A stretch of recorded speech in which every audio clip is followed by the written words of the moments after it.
Welcome to Beyond the Borders podcast. where every story is a journey and every journey is an inspiration. Beyond the Borders is all about highlighting the incredible cross-cultural stories that exist in our communities. We want to provide a platform for their story to shine because they are so important in today's world. These stories not only celebrate the diversity of human experience, But also foster empathy, understanding, and connection. Our mission here is to amplify these voices, so stick around and join us as we explore these stories throughout the season. Hey everyone, and welcome to the Beyond the Borders podcast. We're very excited to be joining you. I am Natalie, I'm your host for today, and I'm here with... and I'm Joe, your co-host. I'm Ian, your co-host. And I'm the guest. My name is Issa, and I'm from Rwanda. I've been here for almost 9 years, and I came through the green card program. I think that's it. Cool. Thank you so much, Issa. We're very excited to have Issa in the studio today. Was it Green Card Lottery, the lottery program? Yeah. Cool. We have exactly. two lottery winners in the in the studio today. We must have a lucky. There's some lucky day. energy in here. So very cool. I mean, I feel like we should play like Colorado Lotto. Yeah, I think so too. You know, Powerball. But hey, I've been playing, but no luck so far. I think I exhausted my luck. So Issa, Yes, sir. you say you have been here for 9 years. Yeah. Like before coming to the U.S. Tell us a little bit about yourself. Like, were you born? What were you doing? Like, growing up, who was Issa as a kid? So, as I said, I'm from Rwanda, and I was born in the northern part of the country. So that's like Musanze, very close to volcanoes and gorillas, but I've never been there once. I've never visited. I don't know if you can afford it right now. It's expensive. Now, right now is $1,000 plus to visit them. So, yeah, I'm from Musanze, so I grew up there, and my entire life pretty much in Rwanda was school. So I went to school very close actually to my house. I don't know if the school system back there is like primary school and O level. What is the other one? A level.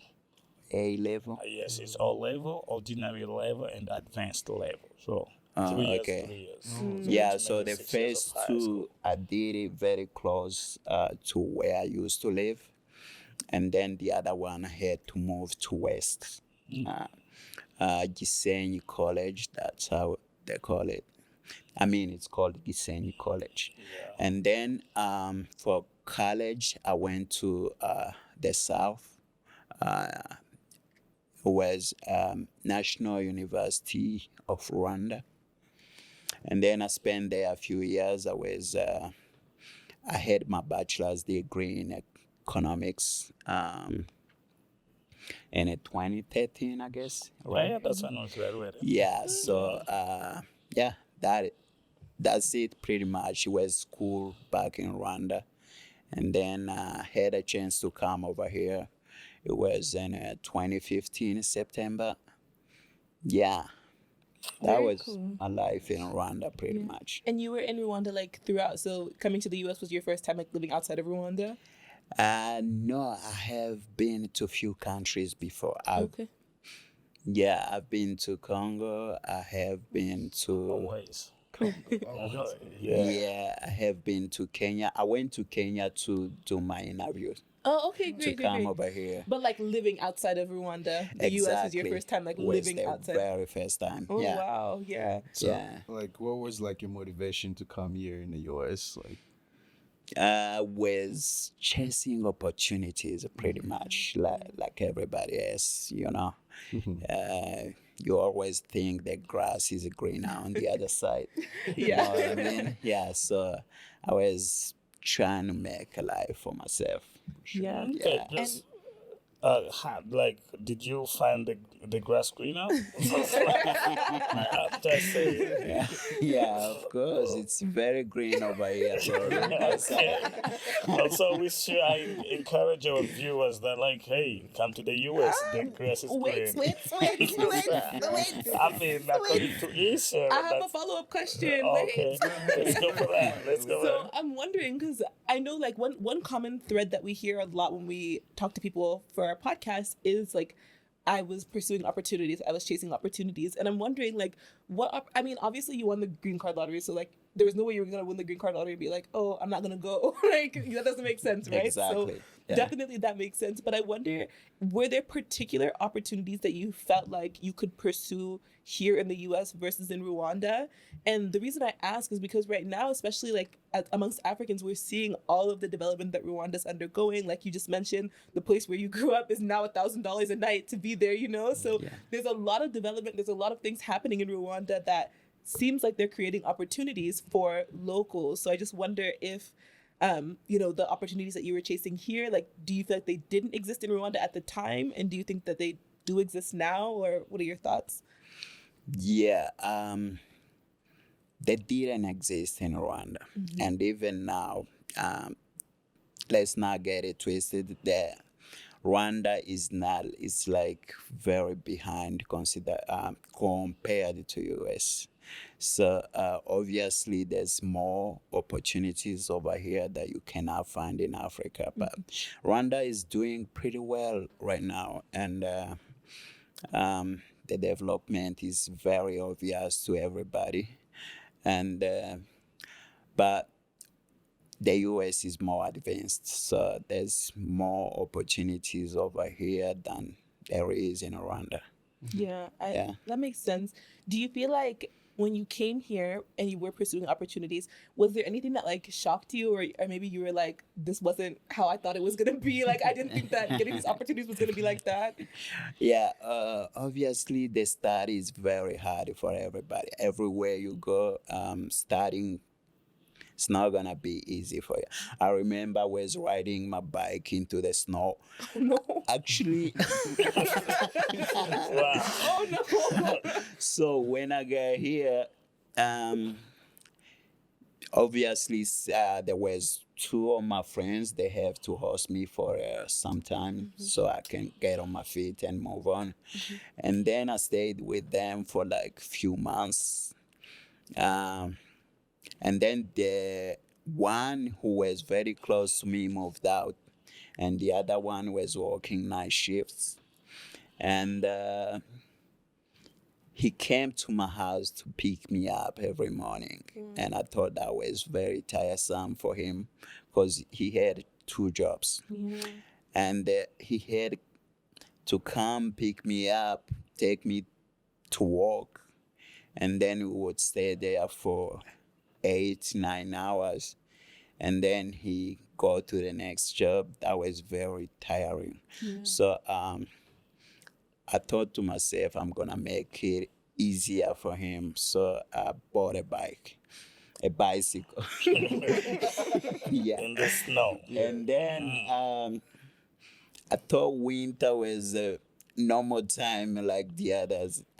Didn't even think that I couldn't be able to ride a bicycle in the snow. So, and then the snow would fall like few inches, like 6 inches. And then I would get on my bike and ride. And after like 1 mile of riding, and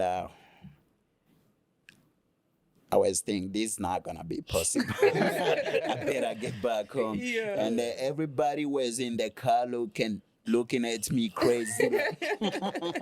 Somebody like with a Yeah. bike in the snow. Yeah, So everybody was looking at me like, what is he doing? But I thought I could make it. And yeah, that was actually my struggle starting over. Yeah. In the different countries. So I didn't know much about the weather. Yeah. The weather. And that's a Yeah. big one, especially if you came like straight to Denver. Yeah, exactly. Yeah, and so you said September, so September. yeah, getting like into September, October, it's Yeah. crazy weather. So Yeah. yeah. So, but you said you went to Congo a little bit. Yeah. Like, what was the reason for you to go to Congo? Like, it seems like everybody have been to Congo. Like, there's a proud Congolese here. So, yeah, I mean, You know, so we have a dark history in our country. There was a genocide back in 1994. So everybody in the country, I mean, at least the people that were being killed, they have to flee to somewhere else because the country wasn't safe for everybody. So that's the reason why I went to Congo with my family. Yeah. Yeah. And we've talked a little bit about the history of Rwanda on this podcast before, and obviously being friends with Ian, we always talk to him about it every year. Yeah. We're always it's something that we kind of continuously pick his brain about. And Yeah. for him, in talking to him, it was like, he lived in Rwanda, so of course he's a Rwandan and he speaks Kinyarwanda and all these things, but then also having spent like a prolonged time in Congo, then you start to identify also with parts of Congolese culture, you speak the language, things like that. So did you find yourself with a similar experience of like you learned how to speak certain languages that they speak in Congo, or how was it kind of for you being in Congo and then coming back to Rwanda after? Like, what was your experience like? The experience was not like what I expected, because I got separated with my parents, and I was very little.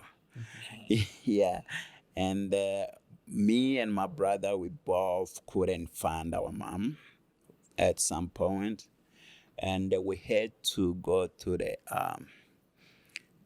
orphans. We have to go. What is the establishment? so Red Cross? No, the establishment that is for like the kids who lost their parents. Wow. Like, back in the day, I cannot remember well, but it's kind Yeah. of like Red Cross, but Like an Save the orphanage. Children? Orphanage, Yeah, yeah, right, orphanage, right. That was the orphanage. time I was looking for. Yeah, so we later on I met my brother on the and I told him we should go this way, and he's like, no, I'm gonna go this way. And I'm like, okay, good luck. And we went separate ways. I think that was in way maybe to force everybody. That was good for everybody in some ways, because everybody end up with some people who helped along the way. If wasn't that case, I think it should have been difficult, like for somebody to take us both in. Yeah, so he went his way, I went my way, and we both end up in an orphanage. And we grew up there, and we found our mom like few years later. God. I was the first to be found, and then he it he was was the the same. second. Yeah. So, are you like your mom found you in Congo, or found you in orphanage back home in Rwanda? It was in Congo. Okay. Yeah. Yeah. But like you didn't get a chance to speak the language or to live. Yeah. I don't speak Swahili. Period. I understand everything though. I can understand it pretty well, but I don't speak Swahili. Yeah. Yeah. Yeah. Yeah. So like you as a musician, like when you do your music, like has all the journey that you had does inspire you to the music, or like where did you get like how did you get to know that you have a talent? How did you know when did you get to start like creating your own music or like writing your own lyrics? Like what was the motive? Is it the journey that you had as a child till then the time you can do some music, or is it like you got just woke up and you got inspired and let me just do music? Actually, there's Music was something that was in me. I remember back in days when I was a little kid, like 3, 5. Um, my mom used to go to work, and I would beg her to leave the radio on. So I think that's the point where my love for music started. Yeah, but it was something in me. It's like there's no like a motivation. It's like, yeah. Okay. So you guys go on YouTube. His name is Deflo. Deeflo. Follow his music. He's a pretty decent rapper, but I went to school with him. I cannot agree with, like, I cannot say that he's good. He's better than me, but I have never done some music. So you guys go check him out. He got some good vibes. And thank do you rap you. in Kinyarwanda? Do you rap in English? Like, what do you? I tried to mix it up. Okay. Some English, some Kinyarwanda. Yeah. Actually, I got a mixtape out, Cool. and yeah, yeah, I was like, let me try it and put something out and see how it goes. So, Cool. Yeah. yeah. And actually, on the topic of language too. So, correct me if I'm wrong. People from Rwanda in the room. Yeah. Viewers, don't drag me. Okay. But there was a point when Rwanda was not an English-speaking country, right? Yeah. So it was a Yeah. French-speaking country, French and Kinyarwanda. Yes. And I know that y'all kind of grew up at like the intersection of that like changeover. So when you came here, did you have any issues with language, or you were already all set up because you had been speaking English in Rwanda? Actually, was difficult. Yeah. When I first got here, somebody would speak for an hour and I would get lost totally. Like, I don't know what he's speaking because, yeah, back in Rwanda, so we started off learning everything in French from like primary school to the end of high school. And then when we got to the college, everything switched up into English. So it was very difficult for everybody, teachers, students. So everybody all of a sudden has to know English. Yeah. And we've been in a French system for a very, very long time. Yeah. Yeah, so I can't say I knew English, at least enough of English to communicate when I got here. Yeah. So I had to learn from people Yeah. over time. Yeah. Yeah. And did that prove to be difficult? Like, did it hinder you at all when you were looking for like jobs and things like that, or were you mostly able to manage? Actually, I was good because I knew the basics. Gotcha. Yeah, so I had to get better over time, but I knew the basics. Yeah. That's So good. it didn't bother me. Like,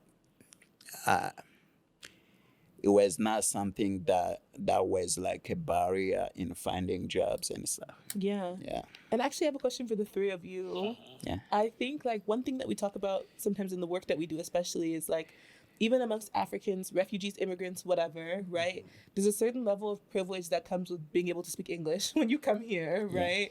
Yeah. Like it sets you up for success almost, like being like, we hear these stories, even our clients and things like that, we hear these stories of our success stories, and if we think about all of our success stories, the people who did so great, they all spoke English before coming here. So when Yeah. they got here, they were able to become self-sufficient. They were able to do things like straight away work, Yeah. do things for themselves because they could understand the language. And so, Josie, I don't remember if you said that you did speak English when you came or you didn't. Yeah, so like even the three of you, like you definitely spoke English, you didn't speak English, and then you spoke some English. And so in your three like experiences, like how do you feel like it was for each of you, if you guys don't mind sharing, and if you feel like you benefit more now that you're like concrete in your English skills?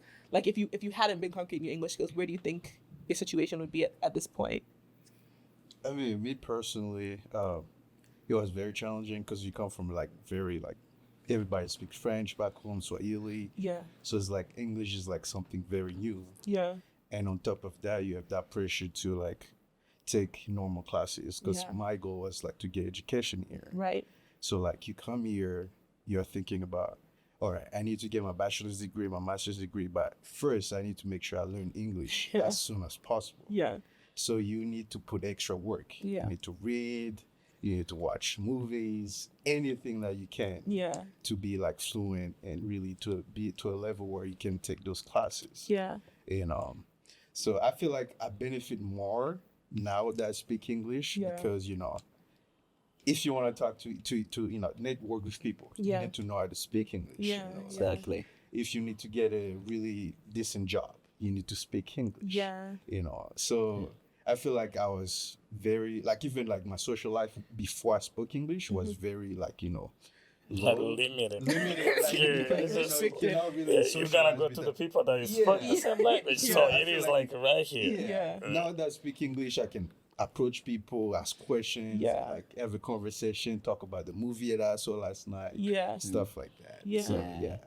Yes. I mean, as for me, like I spoke English when I came here, like because I was coming from South Korea, and Right. I was speaking English every day. Right. But I am from Rwanda. I grew up like the accent, like even the culture and everything. Like in Korea, they speak English as a second language. Yeah. It's not like their first language. So when you get to a country where you speak like English is their first language, it's very different. Yeah. In South Korea, nobody cared about my accent. Right here, when I got here, somebody was like, "Oh, you sound like from Senegal. You sound like somebody from Haiti. You sound like," and there is those words that you don't catch quickly. Yeah. Like here, where people speak, it's kind of very fast. Yeah. So yeah, it is quite different. When I got here, it was like even when you would go for a job interview and then somebody would talk to you and I was like, "Can you repeat the question again?" Which becomes very irritating for somebody who's conducting the interview. Right. It's like, if I hire this guy, what would I do with him? Right. But after now I have been 5 years that I've been here, it can change. So now it's easy to talk. It's easy to talk about movies, Yeah. especially about basketball. But it was so hard for me to talk about basketball because I didn't all the basketball skills that I knew. It was in French. Yeah. Travel, we call it marché. So it was so hard to talk about basketball for me without knowing the proper terms in English. Yeah. And it's something that I'm passionate about. Yeah. Watching, and I don't play that much, but watching it. So this quite with time you get there. Yeah. Yeah. Yeah. So for me, it was very, very challenging. As I said before, somebody would speak for an hour and I couldn't catch one word.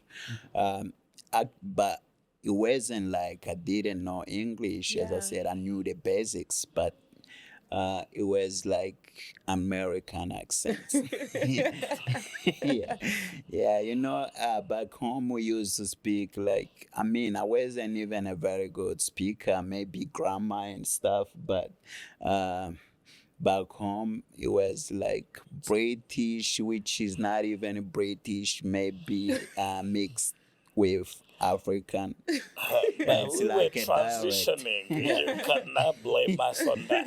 Yeah. We were transitioning. Then it was like Ugandan accent, Kenyan accent, Zimbabwe accent, British accent, and then we had to create our own accent. Yeah. So Yeah, I it is- remember I was in an elevator once at work, and some guy came up and said,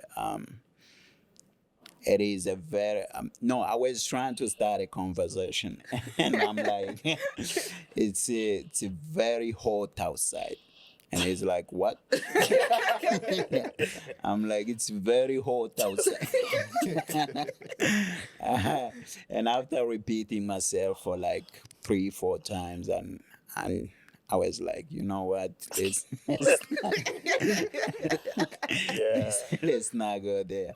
Yeah, but it was very challenging. Yeah. But more like American accent than anything else. Yeah, and it's so interesting too, just hearing these perspectives because, like I was saying, and I think it's fair to call it a privilege, right? To have that privilege when you come here to be able to speak English or even be literate, because we work with people who are not always literate, even to learn English, and that's a whole nother challenge. Yeah. But it's interesting too in terms of what you were saying of like you're like I'm speaking English, and the person is like what? It's like, but we're all speaking English here, so I'm not understanding what the issue is, Yeah. And I've even experienced that with my husband when he first moved here. He didn't speak English, so he was learning, and I speak fast, and so because he had been around me, because he had been around me, he was also speaking fast. Yeah. So sometimes we would be together, and then he'd be talking, and then the American person would be looking at me to like repeat the things, And I'm like, no, we're all speaking English here, so you know what I mean? Like, sharpen your ears, whatever you have to do, but I'm not an English translator. I'm not going to translate English to another English for you to be able to digest it, Yeah. But I'm also curious. So you mentioned before we started recording that you are also in pilot school. Yes. And I'm interested to hear what encouraged that and how it's been going and just how you're feeling about everything. I'd love to know about the journey. Okay. So as Ian mentioned, I have 2 kids. I'm married.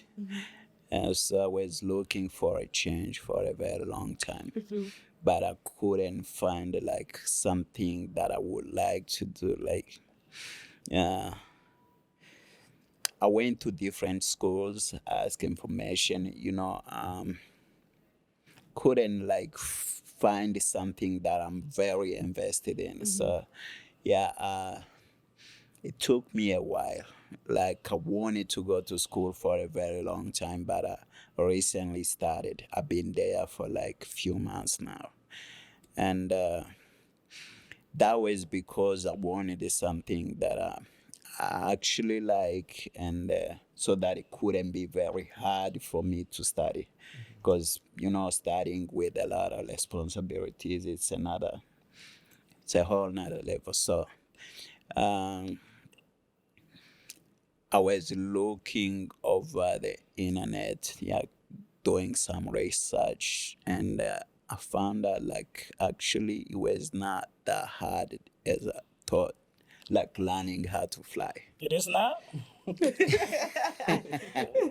I mean, it's kind of Man, when I'm in the sky and I hear like some turbulence happens, that is very hard for me. so you gotta be mindful for a lot of stuff at the same time, but it's not very hard.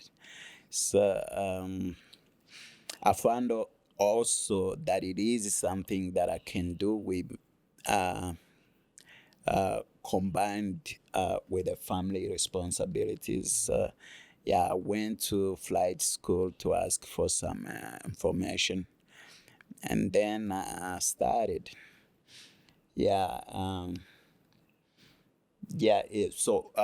Actually, going to a flight school, it's not like there's not a lot of things. Like, if you go to a normal college, you gotta learn English, economy, a lot of stuff that you actually not gonna need in the future career of yours. So, flight school, you gotta only focus on flying airplane and knowing about the systems, the weather, and stuff. So all stuff that that's related to flying, but you're not gonna study a lot of stuff that you don't need in your career.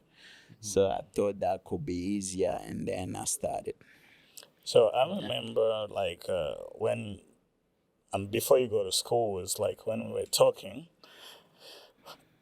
like as we come as an immigrant and then we go to these jobs, like you go to the warehouse, after warehouse you go to another warehouse, and then if you go a little bit further you go be an Uber driver, or you could be a nurse or something like CNA or something.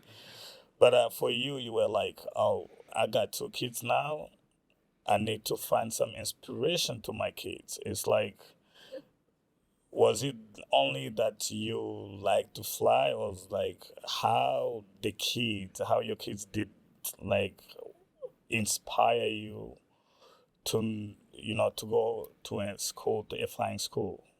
I mean, that was, I remember growing up, that was like a dream job for every kid. Like Yes. pilot, doctor, those two. Every kid wanna be those. Yeah, so I remember when we were a kid, we had a lot of pictures of Boeings in the room.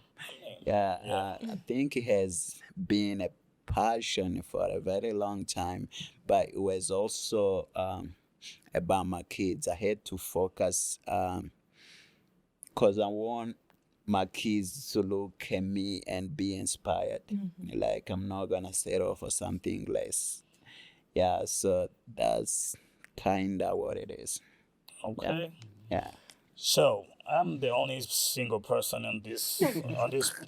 I've known you like as we were kids. We're not that close when we were in high school, but we got to college, we're that close. We went to same classes for 4 years, Yes. and when we got here, we lived together as single people, and then you got married on me. I'm not mad about it, but I was like, you didn't There's some tell me. bitterness shining through right there. You didn't tell me all the ropes and whatever, how you get done it, because So tell me, like, you coming to the U.S. as a single person, and growing up to be a married man with 2 kids, and like, what changed?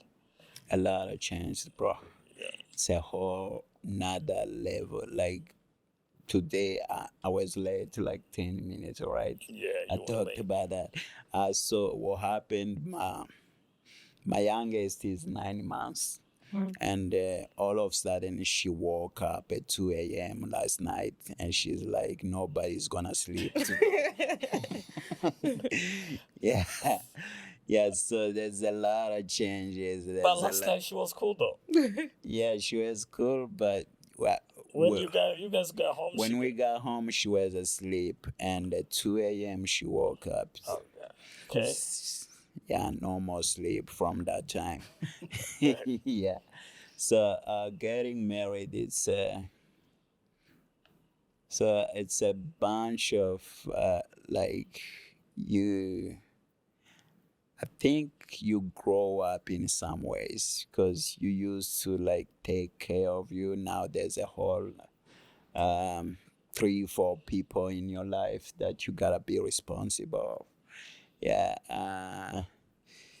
You change your ways. Like you used to stay outside all night. Now you gotta be at home like at dinner time to share dinner with your family. So there's a lot of changes, a lot. Yeah, it's not like single life for sure. Is it a smooth change, or is it like kind of difficult? Like, I would say mixed. Yeah. Yeah, it's difficult. We can't lie and say it's easy. It's hard. I mean, I'm I don't trying. have kids, so I can't talk about the kids part. But I'm having a trying to partner. get an idea here, so So, all right. So Issa, Issa. so like coming from Rwanda, growing up in Rwanda, you have that, culture from Rwanda. You got married here. You have 2 children. So your parenting style. Can you tell me more? Like, what's the challenge as an immigrant parent, like here in the U.S., like raising, American children? I can say that I'm not at that part yet. Don't know that part yet. Because my kids are very little. Like Okay. the oldest is 5 and the other one is 9 months. So I can say it's pretty much easy for me right now. We're gonna see in the future how it turns out. But right now, I can say the challenges are like getting somewhere to leave the children while you go hustle for them. Yeah, that's Gotcha. pretty much the biggest challenge. Yeah, because in Africa you would be able to be like, oh, like Yeah. in Africa you could even leave your kid with your neighbor, like if you know your neighbor well enough. Yeah. You know? Yeah, grandma is there, Grandma, yeah. aunties, everybody. Everybody. But here, you by yourself. You gotta handle everything. Yeah. Yeah. So that's the most challenging part. Mm-hmm. Yeah. Yeah. Nice. But yeah, thank you for sharing, especially about why you do what you do and why you chose to pursue pilot school. I think that it's such it's such a good reason to do do Yeah. that, right? To do it for your kids and to Exactly. inspire your kids. And Yeah. it's so important to also let your kids know, like, you know, you are an immigrant. You came here from another country. You came here from a place where people always have stereotypes about. They have things to say, Yeah. but those same things that you dreamt about when you were home, you're now like actually putting forth the action to execute those dreams Exactly. and to pursue them. And I think that speaks volumes to your kids, right? That they can do whatever they put their mind to, especially in a society that always is telling you, like, you can only do this or you can only Yeah. do that, or you're from Yeah. this place. These things are not for you, you know? Exactly. So thank you for sharing that. And when we go to Rwanda, we'll be waiting for you to fly us there. Exactly. So, Exactly. for sure. But Yeah. as we wrap up, a few things that we just like to ask to hear people's feedback on are, we forgot to ask you this in the beginning, but what is something that you would want people to know about your country, especially being from a country that people have kind of made up their minds about from past experiences? Yes. And then what's your favorite meal from your country? Okay. Yeah. First, what I want everybody to know about Rwanda, it's among the safest countries in the world. Like among the top 10. So it's like we learned from our mistakes and then we grow better. Yes, everybody, Rwanda is very, very safe countries. Actually, I went there like few years ago, I think 2 years ago. Yeah, and I was surprised on how many people from here that lives over there permanently. Wow. Yeah. Yes. Wow. I'm expats. Oh, I told you that. You thought I was lying. Yeah, I don't know. it's a- From you, it's different. Sounds different from him, huh? Yeah. Yeah, but it's pretty safe over there. Very, very safe. And the second one, there's something called the Bugatti. I don't know if you know. Bugatti, yeah. Ugali, I mean, we call it Bugatti in Kinyarwanda, but it's Ugali in yeah. Swahili. Oh, okay. Yeah, and then it's fufu from West West Africa, perspective. Yeah. So it's like fufu but made with cassava flour. Oh, Let me Yeah. tell you about this Ugali thing with this guy. Every time when we go to visit him, it's like, oh, Shireho Ugali. It's like, oh, Shirehama. It's like, you know, can I boil water so that, you know, let's get ready for Ugali, you know? Ugali, Every time when we I got the sauce, can I put some water on? Can I put some water on? So, yeah, Ugali is something. Like, it's something with that. that's the sign of a good host. If you go to his house, you know you're gonna eat properly. You're gonna be full when you leave. So Yeah, if he's you doing come- things right. If you come to my house, I'm gonna give you water too. So please. But Yeah. Issa, thank you so much for joining us today. Thank you for being here. If there's anything else you'd like to share with us, now's your moment. Thank you so much for having me. Yeah. And that's all. Awesome. Thank you. I appreciate Well, you guys. Yeah, for sure. thank you so much for being here. It was a pleasure to get to talk with you today. Yeah. Thank you, everybody, for tuning in. Please be sure to like and subscribe. Follow us on all social media platforms. And be sure to leave a comment below and let us know what you thought about this episode. And we look forward to seeing you next time. Thank you so much. Thank you, guys. Thank Yeah. you. Thank you. Thank you, Issa.